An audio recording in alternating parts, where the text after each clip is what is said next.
ଓଃ କି କାମ। ଆଜି ଘର କାମ କଲାବେଳେ ସାନ ଝିଅ ବି ମୋ ସହ କାମରେ ଲାଗିଥିଲା, କିନ୍ତୁ ହଠାତ୍ ଏମିତି କିଛି ହେଲା ଯାହାକି କାମଟା ଅଧିକ ବଢିଗଲା। କଣ ହେଲା ଏହି ଭିଡିଓଟି ପୁରା ଦେଖିଲେ ଜାଣିପାରିବେ। ସାଙ୍ଗମାନେ ଆସନ୍ତୁ ଦେଖିବା।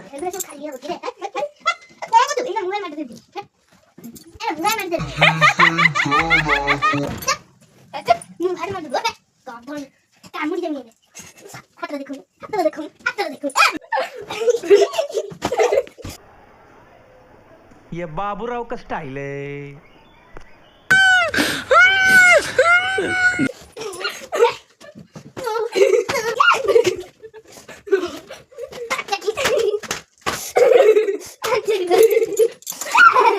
ତ ଫାଇନାଲି ତାଙ୍କ କାମ ସରିବା ପରେ ମୁଁ ମୋ କାମ ଆରମ୍ଭ କଲି। ସେତିକିରେ ମୋ ସାନ ଝିଅର ମନ ବୁଝି ନଥିଲା ଯେ କୋଉଠି ଗଲେ ମତେ ଆସିକି ସେ ହଇରାଣ କଲା।